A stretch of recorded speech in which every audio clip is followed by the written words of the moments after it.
ॐ सर्वैश्वर्यप्रदलक्ष्मी कवच श्रीमधुसूदन उवाच ग्रहाण कवचम् ॐ सक्कशर्वदुःखविनाशनं परमैश्वर्यजनकं सर्वशत्रुविमर्दनं ब्रह्मणे च पुरा दत्तं संसारे च जलप्लुते यद्धृत्वा जगतां श्रेष्ठः सर्वैश्वर्ययुतो विधिः बभूवुर्मनवः सर्वे सर्वैश्वर्ययुतो यतः सर्वैश्वर्यप्रदास्यास्य कवचस्य ऋषिर्विधि पङ्क्तिश्छन्दश्च सा देवी स्वयं पदमालयाशुर सिद्धैश्वर्यजपेष्वेव विनियोगः प्रकीर्तितः यद्धृत्वा कवचं लोकः सर्वत्र विजयी भवेत् मूलकवच पाठ मस्तकं पातु मे पदमा कंठं पातु हरिप्रिया नासिकां पातु मे लक्ष्मी कमला पातु लोचनं केशान् केशवकान्ता च कपालं कमलालया जगत्प्रसूर्गण्डयुगमं स्कन्धं सम्पत्प्रदा सदा ॐ श्रीं कमलवासिन्यै स्वाहा पृष्ठं सदावतु ॐ श्रीं पदमालयायै स्वाहा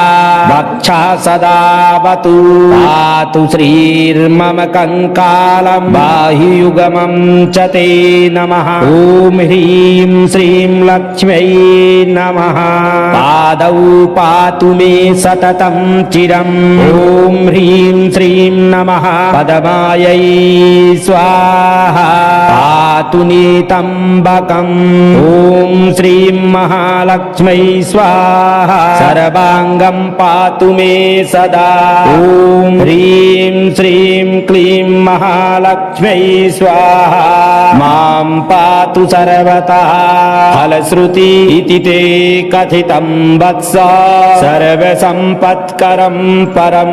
सर्वैश्वर्यप्रदं नाम कवचं परमाद्भुतं गुरुमभ्यर्च्य विधिवत् कवचं सरयितु यः कण्ठे वा दक्षिणे बाहौ स सर्वविजयी भवेत् महालक्ष्मीर्ग्रहं तस्य न जहाति कदाचन तस्य छायैव सततं सा च जनमनि जनमनि इदं कवचमज्ञात्वा भजे लक्ष्मीं सुमन्दधीः शतलक्षे प्रजाप्तोऽपि न मन्त्रः सिद्धिदायकः इति श्रीब्रह्मवैवर्ते इन्द्रं प्रति हरिणोपदिष्टं लक्ष्मी कवचं सम्पूर्णम् ॐ महालक्ष्म्यै च विद्महे विष्णुपत्न्यै च धीमहि तन्नो लक्ष्मी प्रचोदयात् ॐ महालक्ष्म्यै च विद्महे विष्णुपत्न्यै च धीमहि तन्नो लक्ष्मी प्रचोदयात् ॐ महालक्ष्म्यै च विद्महे विष्णुपत्न्यै च धीमहि तन्नो लक्ष्मी प्रचोदयात् सर्वैश्वर्यप्रदलक्ष्मी कवच श्रीमधुसूदन उवाच ग्रहाण कवचम् ॐ सक्कशर्वदुःखविनाशनं परमैश्वर्यजनकं सर्वशत्रुविमर्दनं ब्रह्मणे च पुरा दत्तं संसारे च जलप्लुते यद्धृत्वा जगतां श्रेष्ठः सर्वैश्वर्ययुतो विधिः बभूवुर्मनवः सर्वे सर्वैश्वर्ययुतो यतः सर्वैश्वर्यप्रदास्यास्य कवचस्य ऋषिर्विधि पङ्क्तिश्छन्दश्च सा देवी स्वयं पदमालयाशुर सिद्धैश्वर्यजपेष्वेव विनियोगः प्रकीर्तितः यद्धृत्वा कवचं लोकः सर्वत्र विजयी भवेत् मूलकवच पाठ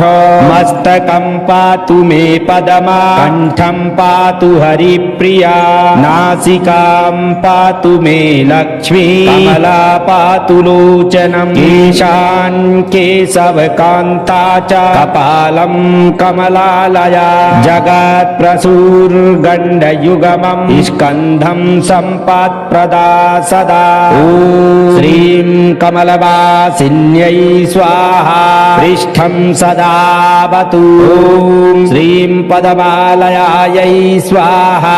वक्षा सदावतु पातु श्रीर्मम कंकालं बाह्युगमं च ते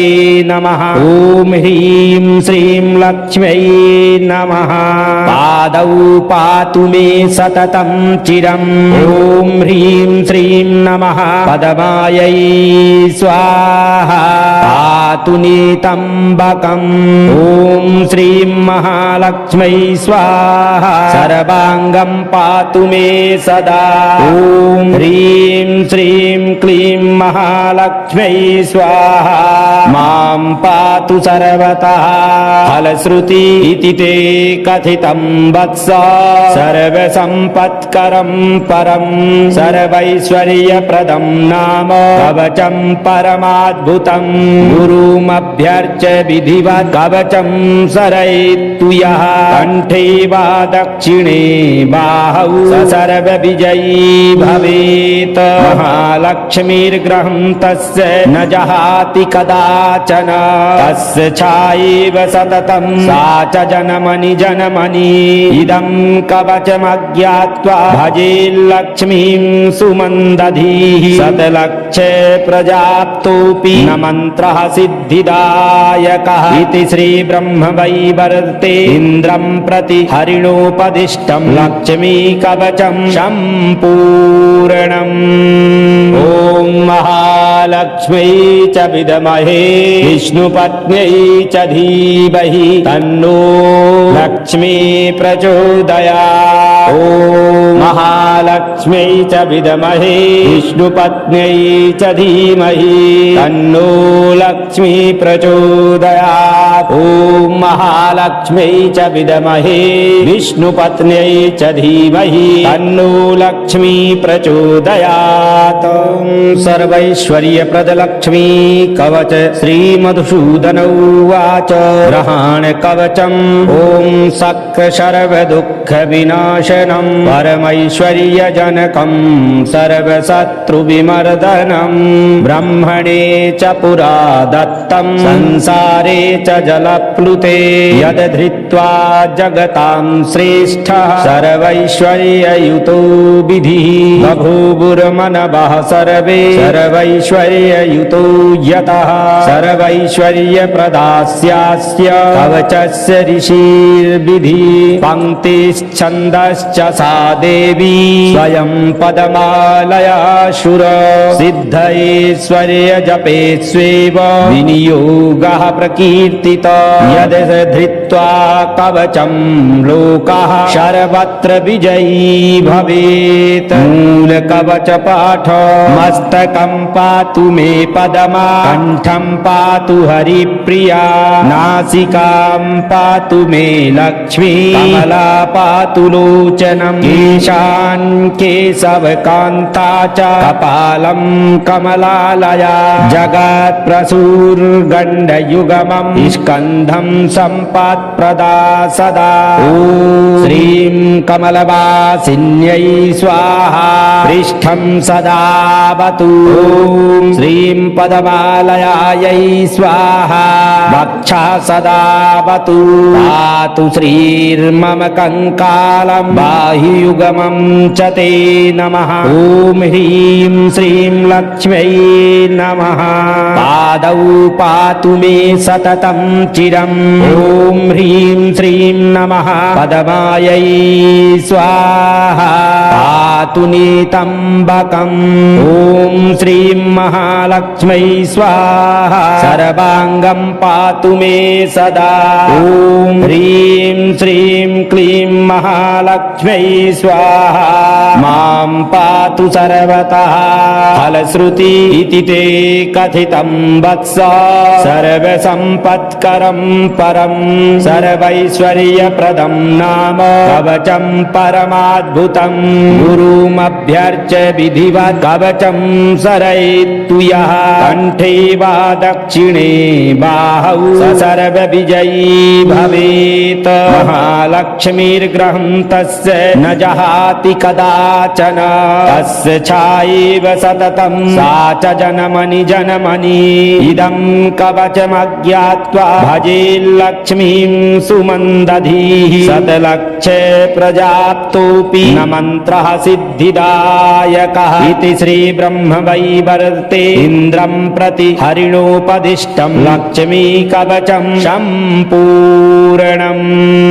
ॐ महालक्ष्म्यै च विद्महे विष्णुपत्न्यै च धीमहि तन्नो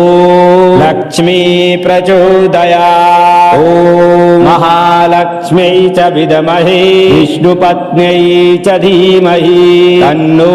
लक्ष्मी प्रचोदयात् ॐ महालक्ष्म्यै च विद्महे विष्णुपत्न्यै च धीमहि तन्नो लक्ष्मी प्रचोदयात् सर्वैश्वर्यप्रदलक्ष्मी कवच श्रीमधुसूदन उवाच ग्रहाण कवचम् ॐ सक्कशर्वदुःखविनाशनं परमैश्वर्यजनकं सर्वशत्रुविमर्दनं ब्रह्मणे च पुरा दत्तं संसारे च जलप्लुते यद्धृत्वा जगतां श्रेष्ठः सर्वैश्वर्ययुतो विधिः बभूवुर्मनवः सर्वे सर्वैश्वर्ययुतो यतः सर्वैश्वर्यप्रदास्यास्य कवचस्य ऋषिर्विधि पङ्क्तिश्छन्दश्च सा देवी स्वयं पदमालयाशुर सिद्धैश्वर्यजपे स्वेव विनियोगः प्रकीर्तितः यद् धृत्वा कवचं लोकः सर्वत्र विजयी भवेत् मूलकवच पाठ मस्तकं पातु मे पदमा कण्ठं पातु हरिप्रिया नासिकां पातु मे लक्ष्मी कमला पातु लोचनं केशान् केशवकान्ता च कपालं कमलालया जगत्प्रसूर्गण्डयुगमं स्कन्धं सम्पत्प्रदा सदा ॐ श्रीं कमलवासिन्यै स्वाहा पृष्ठं सदावतु ॐ श्रीं पदमालयायै स्वाहा वक्षा सदावतु पातु श्रीर्मम कङ्कालं बाह्युगमं च ते नमः ॐ ह्रीं श्रीं लक्ष्म्यै नमः पादौ पातु मे सततं चिरम् ॐ ह्रीं श्रीं नमः पदमायै स्वाहा पातु नितम्बकम् ॐ श्रीं महालक्ष्म्यै स्वाहा सर्वाङ्गं पातु मे सदा ॐ ह्रीं श्रीं क्लीं महालक्ष्म्यै स्वाहा मां पातु सर्वतः फलश्रुति इति ते कथितं वत्स सर्वसम्पत्करं परं सर्वैश्वर्यप्रदं नाम कवचं परमाद्भुतं गुरुमभ्यर्च्य विधिवत् कवचं सरयितु यः कण्ठे वा दक्षिणे बाहौ स सर्वविजयी भवेत् महालक्ष्मीर्ग्रहं तस्य न जहाति कदाचन तस्य छायैव सततं सा च जनमनि जनमनि इदं कवचमज्ञात्वा भजेल्लक्ष्मीं सुमन्दधीः शतलक्षे प्रजाप्तोऽपि न मन्त्रः सिद्धिदायकः इति श्रीब्रह्मवैवर्ते इन्द्रं प्रति हरिणोपदिष्टं लक्ष्मी कवचं सम्पूर्णम् ॐ महालक्ष्म्यै च विद्महे विष्णुपत्न्यै च धीमहि तन्नो लक्ष्मी प्रचोदयात् ॐ महालक्ष्म्यै च विद्महे विष्णुपत्न्यै च धीमहि तन्नो लक्ष्मी प्रचोदयात् ॐ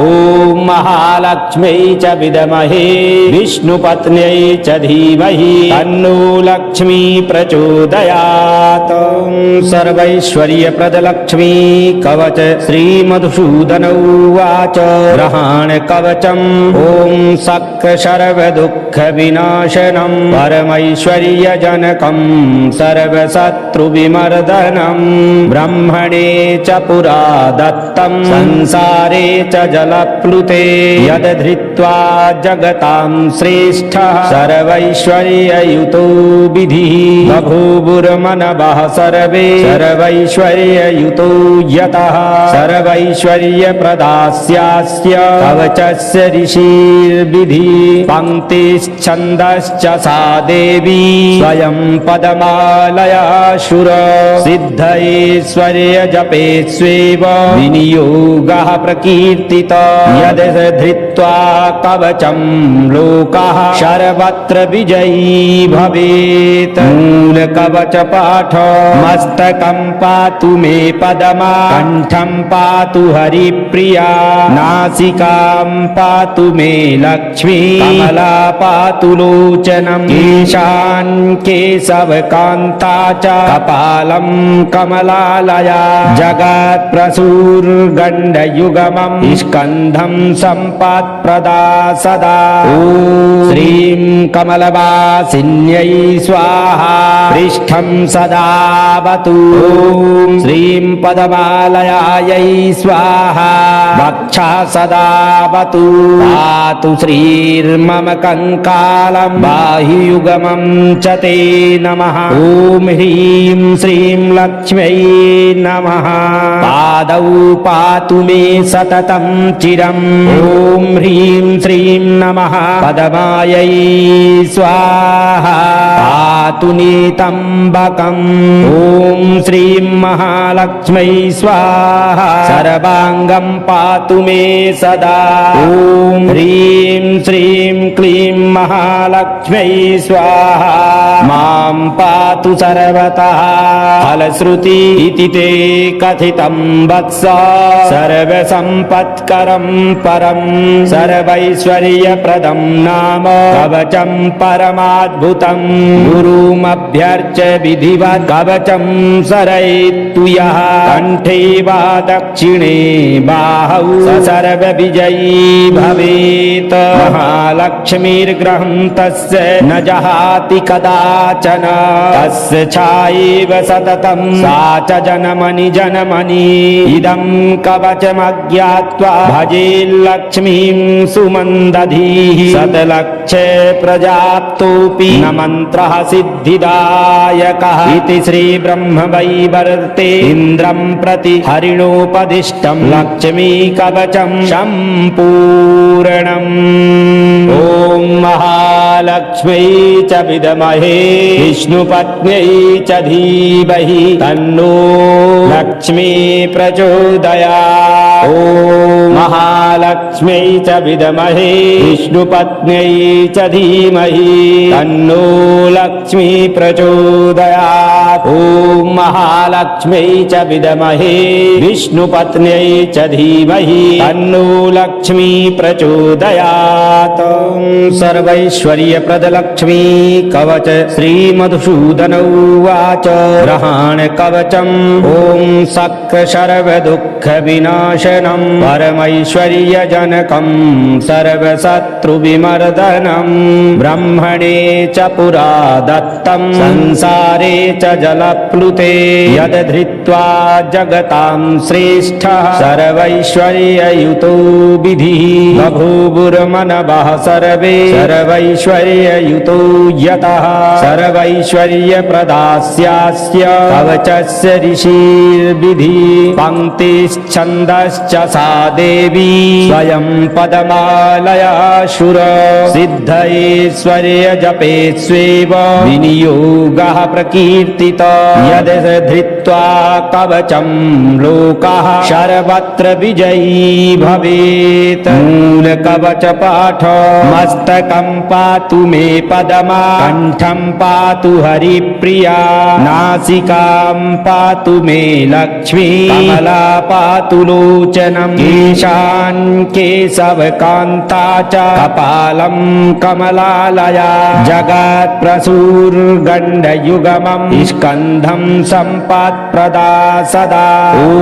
श्रीं कमलवासिन्यै स्वाहा पृष्ठं सदावतु ॐ श्रीं पदमालयायै स्वाहा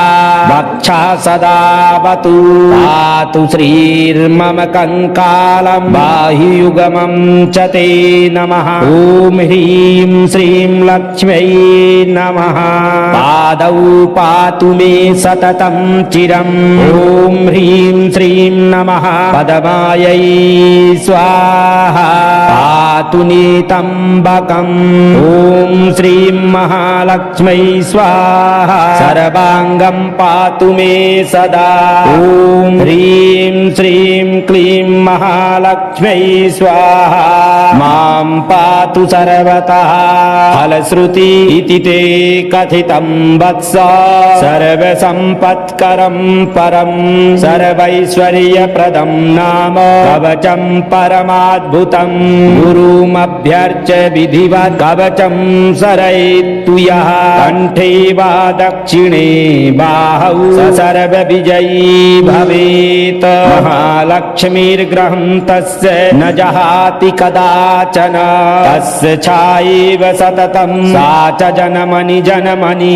इदं कवचमज्ञात्वा भजे लक्ष्मीं सुमन्दधीः शतलक्षे प्रजाप्तोऽपि न मन्त्रः सिद्धिदायकः इति श्रीब्रह्मवैवर्ते इन्द्रं प्रति हरिणोपदिष्टं लक्ष्मी कवचं सम्पूर्णम् ॐ महालक्ष्म्यै च विद्महे विष्णुपत्न्यै च धीमहि तन्नो लक्ष्मी प्रचोदयात् ॐ महालक्ष्म्यै च विद्महे विष्णुपत्न्यै च धीमहि तन्नो लक्ष्मी प्रचोदयात् ॐ महालक्ष्म्यै च विद्महे विष्णुपत्न्यै च धीमहि तन्नो लक्ष्मी प्रचोदयात् सर्वैश्वर्यप्रदलक्ष्मी कवच श्रीमधुसूदन उवाच ग्रहाण कवचम् ॐ सक्र सर्वदुःखविनाशनं परमैश्वर्यजनकं सर्वशत्रुविमर्दनं ब्रह्मणे च पुरा दत्तं संसारे च जलप्लुते यद् धृत्वा जगतां श्रेष्ठः सर्वैश्वर्ययुतो विधिः बभूवुर्मनवः सर्वे सर्वैश्वर्ययुतो यतः सर्वैश्वर्यप्रदास्यास्य कवचस्य ऋषिर्विधि पङ्क्तिश्छन्दश्च सा देवी स्वयं पदमालया शुर सिद्धैश्वर्यजपे स्वेव विनियोगः प्रकीर्तितः यद् धृत्वा कवचं लोकः सर्वत्र विजयी भवेत् मूलकवच पाठ मस्तकं पातु मे पदमा कण्ठं पातु हरिप्रिया नासिकां पातु मे लक्ष्मी कमला पातु लोचनं केशान् केशवकान्ता च कपालं कमलालया जगत्प्रसूर्गण्डयुगमं स्कन्धं सम्पत्प्रदा सदा ॐ श्रीं कमलवासिन्यै स्वाहा पृष्ठं सदावतु ॐ श्रीं पदमालयायै स्वाहा वक्षा सदावतु पातु श्रीर्मम कंकालं बाह्युगमं च ते नमः ॐ ह्रीं श्रीं लक्ष्म्यै नमः पादौ पातु मे सततं चिरम् ॐ ह्रीं श्रीं नमः पदमायै स्वाहा पातु नितम्बकम् ॐ ॐ श्रीं महालक्ष्मै स्वाहा सर्वाङ्गं पातु मे सदा ॐ ह्रीं श्रीं क्लीं महालक्ष्मै स्वाहा मां पातु सर्वतः फलश्रुति इति ते कथितं वत्स सर्वसम्पत्करं परं सर्वैश्वर्यप्रदं नाम कवचं परमाद्भुतं गुरुमभ्यर्च्य विधिवत् कवचं सरयितु यः कण्ठे वा दक्षिणे बाहौ स सर्वविजयी भवेत् महालक्ष्मीर्ग्रहं तस्य न जहाति कदाचन तस्य छायैव सततं सा च जनमनि जनमनि इदं कवचमज्ञात्वा भजे लक्ष्मीं सुमन्दधीः शतलक्ष प्रजाप्तोऽपि न मन्त्रः सिद्धिदायकः इति श्रीब्रह्मवैवर्ते इन्द्रं प्रति हरिणोपदिष्टं लक्ष्मी कवचं सम्पूर्णम् ॐ महालक्ष्म्यै च विद्महे विष्णुपत्न्यै च धीमहि तन्नो लक्ष्मी प्रचोदयात् ॐ महालक्ष्म्यै च विद्महे विष्णुपत्न्यै च धीमहि तन्नो लक्ष्मी प्रचोदयात् ॐ महालक्ष्म्यै च विद्महे विष्णुपत्न्यै च धीमहि तन्नो लक्ष्मी प्रचोदयात्।